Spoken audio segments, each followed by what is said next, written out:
So this final part here, just want to talk a little bit about the details and the setup and some other options. So what we have here is continuing this on. You're getting the general idea of the way this will work out. You're proposing a question, perhaps it's between you and another character, perhaps it's the character speaking to the user.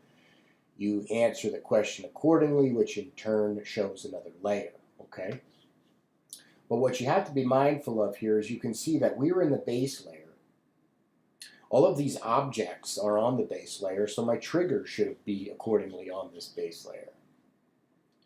When I now go to click on another, well, when I go to click on a layer, I should say, so right here we have top right yes and top right no. I have no triggers here, right? Possibly because I don't have any buttons or anything along those lines, and I want to add that. So I've gone here, and Amber is now interested because she knows that Paul is here today. We need to continue this on.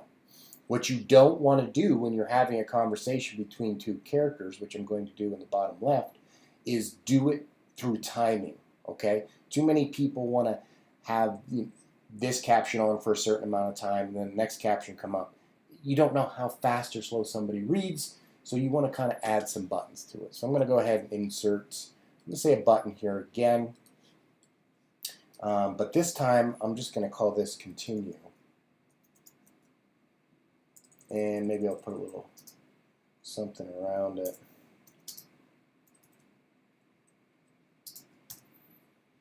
And I'm going to change the text of that button to black. But I don't want anything to go along with it, so I'm going to go up to Format and say No Fill and No Border. So now I just have that word continue on there. Okay, so we're good. And you always, every time that you make a button and make any changes to it, you want to check the states here. So you can see when I have my states that my normal is okay, my visited is okay, and my disabled is okay, but my down and my hover have a weird blue on it, which I don't want. So I'm going to hit Edit States. I'm just going to go ahead and delete the down because I don't need it. And then when I'm in this hover section, I'm going to get rid of the fill, but I will change the color of the button, the text in the button to something different. So let's go ahead and say blue, right? Might as well. So I'm going to hit Done Editing States, and that's all fine and good. Back to my timeline. So now you can see that I have this button in my layer, and everything's there. So there's Amber in my layer, there's her caption, there is that shaded rectangle that I put up, and now here's my continue button, which I'm just going to name continue for the sake of doing what I say to do. And then I can add this. So what I want to happen, okay, is I want Amber, I want this to stay on here, but I want to show another layer, right? So this is going to be a layer down here. I don't have that layer just yet, so I can't quite design this trigger. So let's just go and continue on with that trigger and go from there.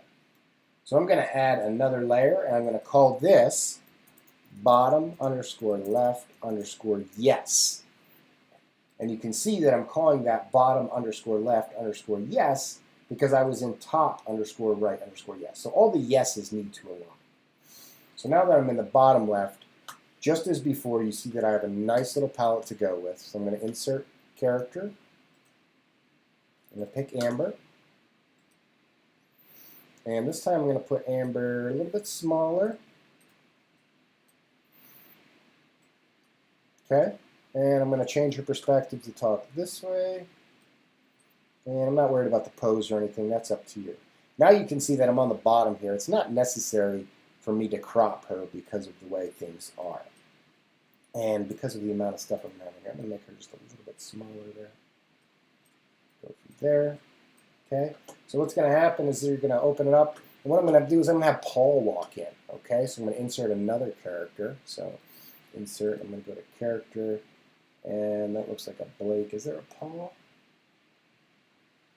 This is irrelevant to the thing, so I'm going to have this be Paul here. I just got to download it. It takes a couple seconds. He's going to be coming in from this side. I'm going to say insert. Like I said before, you're going to want your perspective here. So I'm going to line him up, make sure they're about the same height. We're going to see that she has heels on. and she was an athlete in college, so she's one of those taller girls. They're going to have Paul kind of come in a little bit shorter, because that happens.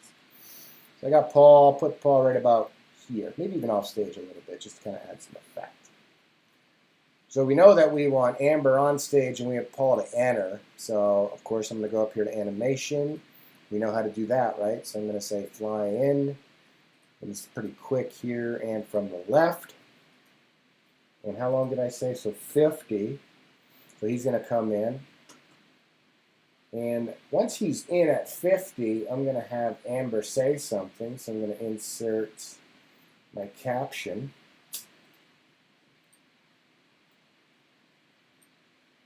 Okay. I'm just going to type like, there you are.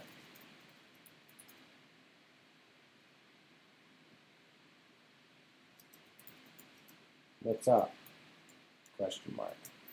Now, of course, I need to get rid of that. Darn, I don't know why it does that. I can't stand it. Get rid of the shadow and the line left. Okay? So that's going to come in at, again, for those of you that are really into triggers, I am, but I want to kind of facilitate. I did that once. I don't want to show you too much. I am just going to have this come in. So his animation, I click on him, I go to animation, is a half a second. So we know that we don't want this to come up. If we click on this, here is 25, there's a half. So let's let this come up after he's on stage for a little bit.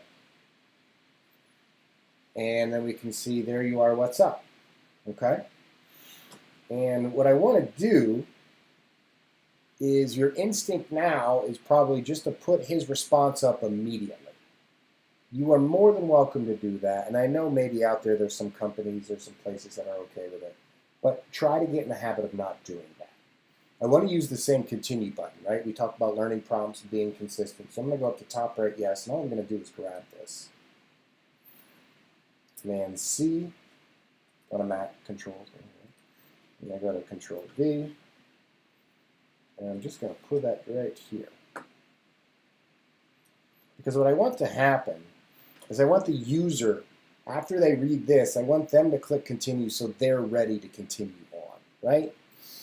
So his response is going to be, and just because I don't want to do that, I'm going to do Command C, Command V. And his response is going to be, hey, Amber. Hey, Amber. How can I help you today? Okay? So now is where naming is going to be quite, let's make sure it's crucial. So I'm going to go ahead and just go down here and say Amber 1. And this is going to be Paul 1. Now I have Paul not showing up till late, which is not necessary because what I want to do is not have this show up immediately. So I'm going to click on that and go to states and do what? Set it to hidden, right? My initial state is hidden. So then I can come back to timeline, and I know now that I want this trigger right here. I want it to do a couple things. I want it to hide what Amber said and then show what Paul said, right? So this button is going to do that. It's already here in my trigger panel, and I'm going to say, change the state of, and then I can look down here, and here it is, Paul 1 to normal when the user kills, okay? But then I also want to say, change the state of Amber, oh, I didn't do it well, but you can see, to hidden when the user clicks continue on. And then one more thing that I want to do, and it might seem weird, is I also want that continue button to go away too, right? Because it can't just have this arbitrary continue button. So I'm also going to say, and I'm just going to copy and paste this at this point, change state of continue to hidden when user clicks. So now when I click this continue button, what she said is going to go away, the continue button is going to go away, but what he is saying is going to appear, okay? And you're probably wondering, I was about to go hit preview slide, but I cannot do that until I can actually get to this slide. So let's do that now. I'm going to go back to top right, yes. And we know that that bottom left layer is going to be called bottom left, yes. So I'm going to go to my continue button, which is right here. And I'm going to say show layer. Which layer? Bottom left, yes, when the user clicks continue. Okay? And then what we also want to do is go back into our bottom left, yes. And I want to put a box around that as well, just as we've done before, right? I want to know that we're going through the story and then these chapters or parts of the story are actually being marked as red. So I'm going to go back to my top right, yes. And I'm just going to grab this because I know it's the format's there. I know the alpha is set, the color is set, so I'm just going to hit copy. Okay. And when I'm here, I'm just going to paste that, Command V, but make sure that it's over that area. Right? I'm sure that makes sense to you. Okay. And you can adjust it if you'd like. So here we go. Preview this slide. Amber comes on. She's got a question. I have an answer. Yes, I've seen him. She's now really excited about that. So now I'm going to hit continue. And what you'll probably notice right away is this layer here disappeared. Right? That's not what I want. I want the user to know they visited that layer, so it should have that same fade thing that was going on over here. Okay? So, let me close this out. What you want to do is in your layers, you want to double click in that section, and then you're going to get the slide layer properties. Yeah? And the very first thing that you see is hide other slide layers. That is checked. If that is checked, it means you can only show one slide layer at a time. We want to show multiple, as you can see, so I want to uncheck that. And then you're going to want to do that for all of your layers. And in doing so, it's going to allow us to have this story kind of build out and play right in front of us, okay? So now you'll see when I preview this, she has a question, we have an answer. She's really happy, so we're going to continue on. Here's our story, and we see a continue button, so we're going to click it. You can see that her caption went away, his appeared, right? So now I'm going to hit close. And you probably now know that what you're going to want to do then is what?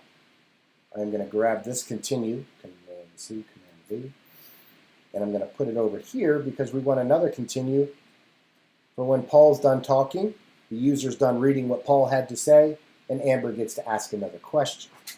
So, that means this continue button is now going to have to hide what Amber said, show what Paul is saying, coincidentally hide this continue, but as you probably guessed, we're going to have to now show this continue, right? So everything that we want to go away with Amber goes away, everything we want to appear with Paul then shows up. So when I click on this, you can see that it's now called continue to. So over here, I'm just going to go and click, copied everything over. Got to be careful with that, huh? I'm going to delete everything with that copied over.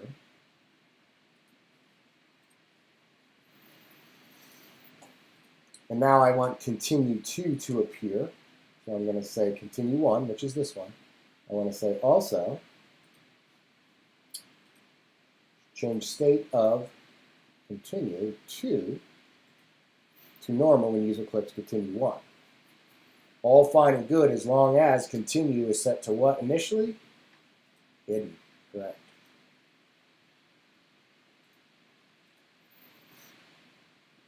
So now I'm going to go ahead and hit preview. Oh, hello. Have you seen Paul? Yes, I have. That's terrific. Then I continue.